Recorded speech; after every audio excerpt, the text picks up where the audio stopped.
नमस्कार प्रिय मित्रों, मैं आप सभी का एस्ट्रो फ्रेंड विजय तिवारी। मित्र, मैं आपको बताता हूं हर महीने का राशिफल। आज भी मैं आप सभी के समक्ष उपस्थित हूं। वर्ष 2022 सितंबर मंथ वृश्चिक राशि वालों के लिए कैसा रहेगा। वृश्चिक राशि जो मंगल की सेकंड राशि है, राशिस्पति आपके पत्रिका में किस स्थान पे बैठे हैं और कुछ बड़े ग्रहों का खास परिवर्तन होने वाला है। इनके द्वारा आपके जीवन में क्या कुछ आपको प्राप्त होगा और क्या कुछ आपको खोना पड़ सकता है। गुरु और शनि का रेट्रोग्रेड होना आपके पत्रिका के आपके राशि के अकॉर्डिंग क्या आपको खास रिजल्ट देगा, कैसे आपके जीवन में परिवर्तन होगा, इस सारी जानकारी मैं आपको इस फलादेश गोचरीय परिवर्तन के अनुसार मित्र मैं आपको बताऊंगा। लेकिन उससे पहले मैं कहूंगा, अगर आपके मन में भी कोई प्रश्न है, अगर आपके लाइफ में कोई भी समस्या है, चाहे वो पर्सनल लाइफ के बारे में हो, प्रोफेशनल लाइफ कैरियर के बारे में हो, संतान सुख हो, व्यापार हो, परिवार हो, किसी भी प्रकार की अगर आपके जीवन में कोई समस्या है तो आप मेरे से संपर्क कर सकते हैं, मुझसे बात कर सकते हैं। अपनी पत्रिका पे आप संपूर्ण जानकारी ले सकते हैं। हर मंथ में कुछ ऐसे डेट होते हैं, कुछ ऐसी तिथियां होती, कुछ ऐसा समय होता है जिस समय पे आप कोई भी कार्य करने का प्रयास करते मित्र, वो कार्य आपका सफल नहीं होता। सफल भी होता है तो कहीं ना कहीं आपको बहुत नुकसान होता है। आखिर उसका कारण क्या है? उसका सबसे प्रथम कारण यही होता है मेरे मित्र कि जब भी आपके राशि से चंद्रमा अशुभ स्थान पे जब गोचर करता है, अशुभ स्थान पे जब चंद्रमा गोचर करता है, क्योंकि चंद्रमा को कहा गया वास्तविक रूप से चंद्रमा मन का कारक है, मस्तिष्क का कारक है। अगर आपका मन और मस्तिष्क अगर यानी आपकी बुद्धि और आपका मन दोनों अगर एकाग्रचित्त ना हो, सही तरीके से काम ना करे, तो क्या आपको लाभ मिलेगा? नहीं मिल सकता है। कहते ना, चंद्रमा मनसो जा चक्षु शूद्र हो जाता। चंद्रमा मन का कारक है, माता का कारक है। क्या आपके जीवन में इस मंथ में आपके मां को शारीरिक कष्ट होगा या नहीं होगा? चंद्रमा की स्थिति कैसी होगी? कौन कौन सी तारीखें आपके लिए अशुभ हैं, वो मैं आपको बताता हूं। लेकिन उससे पहले आप चाहें तो पेन कॉपी लेकर के नोट भी कर सकते हैं। उन डेट में अगर कोई भी अहम भूमिका अगर आपकी है या आप कोई भी महत्वपूर्ण कार्य करने वाले हैं, तो उस डेट में आपको इस बात का ध्यान रखना, हो सके तो उस डेट को आप अवॉइड करें। नहीं अगर अवॉइड कर सकते हैं तो एक विशेष आप ध्यान देने की जरूरत है कि आप उस डेट में मेरे मित्र, उस डेट में आप इन तारीखों में सावधानी पूर्वक निर्णय लें, जिससे आपके जीवन में एक अच्छा लाभ मिले। तारीखें कौन कौन सी मैं आपको बता देता हूं। 2 तारीख, 10 तारीख, 11 तारीख, 18 और 19। 2 तारीख, 10 तारीख, 11, 18 और 19 तारीख को कोई भी अगर कार्य करने के लिए आप निर्णय लेने वाले हैं, कोई बहुत बड़ी डील करने वाले हैं, कोई नया काम प्रारंभ करने वाले हैं, किसी व्यक्ति के साथ कोई मीटिंग करने वाले हैं, समय को देखते हुए। और ऐसी स्थिति में तो आपको ये ही कहूंगा, शास्त्र भी मेरा कहता है, माता पिता और गुरु की वाणी बिना विचार करे सो जानी। इन चीजों पे कभी विचार नहीं करना चाहिए। अगर माता पिता आपके कभी भी आपको किसी काम के लिए रोक रहे हो, तुरंत स्टॉप। गुरुजी अगर कह रहे हैं तो भी मान जाना चाहिए।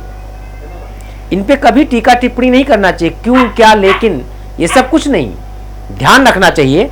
अब मैं बात करता हूं विलंब न करते हुए इस फलादेश के बारे में। चंद्रमा का कैसा रहेगा आपके राशि पे प्रभाव, अन्य ग्रहों का। देखिए, वृश्चिक राशि वालों के लिए मंगल सप्तम में विराजमान है, यानी डायरेक्ट अपने घर को ही 7वीं दृष्टि से देख रहा है। 4थी दृष्टि से अगर बात करूं तो आपके लाभ स्थान को, यानी अगर मैं बात करूं चौथी दृष्टि से आपके कर्म स्थान कैरियर को देख रहा है, यानी कैरियर में आपको एक अच्छा लाभ मिलेगा। थोड़ा सा आपको गुस्सा ज्यादा आएगा, गुस्से पे कंट्रोल करना। गुस्से के चलते कई सारे ऐसे कार्य महत्वपूर्ण आपकी लाइफ में बिगड़ सकते हैं, कार्य बिगड़ सकते हैं। तो गुस्से पे कंट्रोल करने की सख्त आवश्यकता है। गुस्सा कंट्रोल कैसे होगा? हनुमान जी की पूजा करिए, हर मंगलवार शनिवार के दिन सुंदरकांड का पाठ करिए, हनुमान जी का मजबूत पैर पकड़ लीजिए, बस इतना ही करिए। हनुमान जी के मंत्रों का जाप करिए, इसके द्वारा आपका आवेश कम होगा। चमेली के तेल का दीपक जला करके हनुमान चालीसा का पाठ करें, नियमित रूप से करें, आपके लाइफ में काफी अच्छा लाभ मुझे मिलता हुआ दिखाई दे रहा है। बाहुबल यानी अपने आप पे विश्वास करके कोई भी काम करेंगे, इस मंथ में काफ़ी अच्छा लाभ मिलेगा। धन और वाणी भाव की बात करूं तो गुरु आपकी पत्रिका में पंचम भाव में है, जो अति शुभ स्थान पे है। बस गुरु का रेट्रोग्रेड होना यानी वक्र अवस्था में होना, शनि का वक्र अवस्था में होना थोड़ा सा आपके अर्निंग क्षेत्र को यानी आपके बैलेंस के स्थान को थोड़ा सा डिस्टर्ब करेगा, यानी कुछ खर्चे आपके ज़्यादा होंगे। वाणी पे कंट्रोल करना है। मार्केटिंग क्षेत्र में अगर आप जॉब करते हैं तो आपको अपने वाणी के द्वारा ही कस्टमर मिलते हैं। विशेष ध्यान देना है कि अपने वाणी भाव को मजबूत करने के लिए केसर का उपयोग करें। केसर का तिलक और केसर अपने वाणी भाव पे लगाएं तो काफ़ी अच्छा आपको लाभ मिलेगा। भाइयों के साथ अच्छा संबंध होगा। पराक्रम स्थान की बात करूं तो शनि स्वग्रही होकर के आपकी पत्रिका में तीसरे स्थान आपके राशि से तीसरे बैठा हुआ है। शनि की दृष्टि अगर मैं देखूं तो आपके भाग स्थान को पीड़ित कर रहा है। शनि की तीसरी दृष्टि से बात करूं तो आपके खर्चे को थोड़ा सा ज़्यादा बढ़ा रहा है। सातवीं दृष्टि से भाग स्थान को, दसम दृष्टि से अगर देखूं तो आपके पत्रिका के अकॉर्डिंग छठे स्थान यानी रोग ऋण शत्रु के स्थान को भी देख रहा है। यहाँ पे भी आपको लेकिन अशुभ स्थान पे दृष्टि पड़ने के कारण कहीं ना कहीं आपके शत्रु भी परास्त होंगे, आपके कर्जे भी उतरने की स्थिति बनेगी। फाइनेंस सेक्टर में अगर आप लोन लेना चाहते हैं या आप किसी को कर्ज देना चाहते हैं, समय आपका अनुकूल है, आपका पैसा डूबेगा नहीं। पैसा डूबा हुआ तो आपको मिल सकता है। बात करूँ अगर आपके सुख स्थान की तो शनि की राशि यानी दूसरी राशि कुंभ राशि है, ये भी आपके लिए काफ़ी अच्छा है। माता के स्वास्थ्य को लेकर के सावधान रहने की ज़रूरत है। माता के हेल्थ में अगर कोई भी असाध्य रोग है, पहले से बीमार रहती हैं, तो उनके स्वास्थ्य को लेकर के सचेत रहने की आवश्यकता है। साथ में शनि का उपाय करें। लघु मृत्युंजय मंत्र का, जिनका भी स्वास्थ्य खराब हो या परिवार में किसी का स्वास्थ्य खराब है तो लघु मृत्युंजय मंत्र का जाप करें। भगवान भोलेनाथ की खूब पूजा करें, इससे आपके रोग भी खत्म होंगे और आपको लाभ भी मिलेगा। शिक्षा स्थान की बात करूं, पढ़ाई में जिन बच्चे अभी एजुकेशन में तैयारी कर रहे हैं उनके लिए समय बहुत अनुकूल है। संतान अगर अभी तक आपको संतान की आपने प्लानिंग किया, संतान अगर आप तक अभी कंसीव नहीं हो पाया है तो प्रेगनेंसी आसानी से कंसीव हो सकती है। सितंबर का मंथ कहीं ना कहीं आपके लिए अच्छा है। 15 सितंबर के बाद में इसके अनुसार बहुत अच्छा लाभ आपको मिल सकता है। दुआ के साथ दवा की भी आवश्यकता है। साथ में भगवान विष्णु की पूजा करें। अपने नाभि पे गौलोचन लगाएं। गौलोचन एक चंदन आता है, पूजा स्थान पूजा दुकान पे मिल जाएगा, उस गौलोचन को नाभि पे लगाएं। अगर आप किसी से प्रेम करते हैं, बार बार आपको अपनी प्रेमी या प्रेमिका के साथ किसी न किसी बात को लेकर के नोकझोंक बहुत ज़्यादा हो रहा, इस टाइम पे सावधानी की ज़रूरत है। छठे भाव की बात करूं, पेट से संबंधित थोड़ा खान पान पे ध्यान दें। कई बार क्या होता, कुछ लोग तो खाने के लिए जीते हैं, कुछ लोग जीने के लिए खाते हैं। तो जीने के लिए खाइएगा, खाने के लिए मत। कि खाने के लिए अगर आप जी रहे हैं तो ये समझिएगा कि आपको पेट का डाइजेशन आपका खराब होगा। मदिरा इत्यादि का अगर सेवन करते हैं, अल्कोहल को बिल्कुल त्याग दें, वरना आपका लीवर डैमेज हो सकता है। पैसे आपके अनायास खराब होंगे, बर्बाद होंगे, प्लस परिवार भी आपका परेशान होगा। मदिरा इत्यादि का सेवन करते हैं तो सावधानी की बहुत सख्त ज़रूरत है। बात करूं अगर आपके लाइफ पार्टनर, बिजनेस पार्टनर जितने भी साझेदारी के व्यापार करते हैं, अच्छा है, लेकिन अपने आवेश को कंट्रोल करें क्योंकि लग्न पे दृष्टि डायरेक्ट मंगल की पड़ रही है। सातवीं दृष्टि से मंगल आपके लग्न भाव को देख रहा है, तो थोड़ा सा गुस्से को कंट्रोल करें। देखिए, गुस्सा एक ऐसा व्यक्ति के अंदर अवगुण है, ऐसा ये मीठा पॉइजन है जो अच्छे भले संबंध को, आपने 1 लाख अच्छाइयाँ हैं, एक शब्द अगर आवेश में आकर के आपने बोल दिया ना, सारे 1 लाख अच्छाइयों पे पानी फिर जाता है। आवेश पे कंट्रोल करना, क्योंकि आप अग्नि तत्व कारक, ये राशि ही अग्नि तत्व है।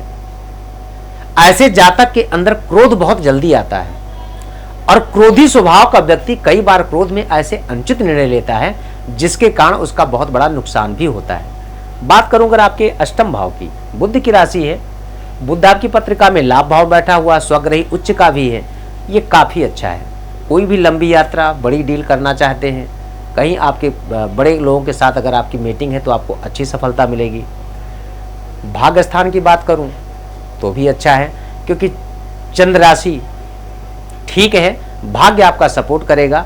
बस एक चीज़ का विशेष ध्यान रखना, जल्दबाजी में कोई भी निर्णय ना ले। शांतिपूर्वक विचार करके अगर कोई निर्णय लेंगे तो आपको काफ़ी अच्छा लाभ मिलेगा। सूर्य शुक्र के साथ गवर्नमेंट सेक्टर में अगर आप जॉब के से रिलेटिव अगर ट्राई कर रहे हैं तो ये समय आपका बहुत ही महत्वपूर्ण समय है और इस टाइम पे सफलता आपको मिल सकती है। लेकिन सूर्य को आप नियमित रूप से सूर्य को जल दें, सूर्य हृदय आदित्य स्तोत्र का पाठ करें और अपने से बड़ों का खूब आशीर्वाद लें, थोड़ा नहीं खूब आशीर्वाद लें। अपने माता का, पिता का, अपने गुरुजनों का, अपने से बड़ों का अगर आशीर्वाद लेंगे तो आप आशीर्वाद के द्वारा भी सफलता आपको निश्चित है मिलेगी। बात करूं अगर आपके लाभ भाव तो फिर बुद्धि बैठे हैं भगवान गणेश जी, और जिस पे लक्ष्मी और नारायण जी की कृपा, गणेश जी की कृपा बन जाए ना तो फिर क्या पूछना, बहुत अच्छा आपको लाभ मिलेगा। केतु आपके बेभाव में है, थोड़ा सा कोर्ट कचहरी से संबंधित दिक्कतें हो सकती हैं। किसी बेफिजूल मैटर में आप उलझ सकते हैं, जेल की यात्रा भी करवा सकता है केतु। तो इसलिए खास करके विचार करें, किसी बेफिजूल की बातों में आप उलझे ना। बहुत ही ध्यान पूर्वक शांति के साथ सोच विचार करके अगर कदम उठाएंगे तो आपके जीवन के लिए काफी अच्छा होगा। विशेष जानकारी के लिए आप जो स्क्रीन पे नंबर दिया जा रहा है इस नंबर के माध्यम से संपर्क कर सकते हैं, मुझसे बात कर सकते हैं।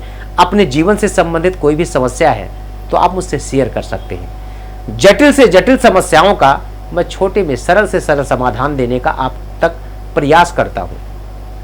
अब आपके मन में एक प्रश्न और उठता होगा कि जो कुछ भी अभी आपने बताया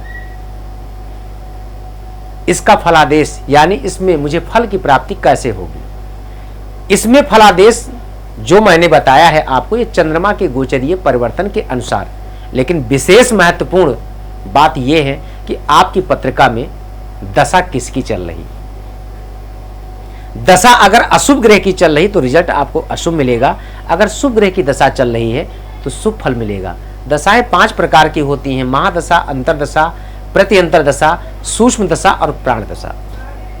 इन 5 दशाओं के अनुसार आपके जीवन में अहम प्रभाव, आपके लाइफ में, आपके ग्रहों पे, आपके कुंडली पे बहुत बड़ा प्रभाव पड़ता है, बहुत बड़ा मायने रखता है। तो अगर आप अपनी पत्रिका पे कोई भी समस्या है, कोई भी अगर आप प्रश्न है आपके मन में, बेझिझक आप मुझे कॉल कर सकते हैं, मुझसे पूछ सकते हैं, समय लेकर के आप मुझसे बात कर सकते हैं। तो आज के इस वीडियो में सिर्फ इतना ही। अन्य राशियों के बारे में फिर चर्चा करूंगा। तब तक के लिए नमस्कार। जय श्री सीताराम।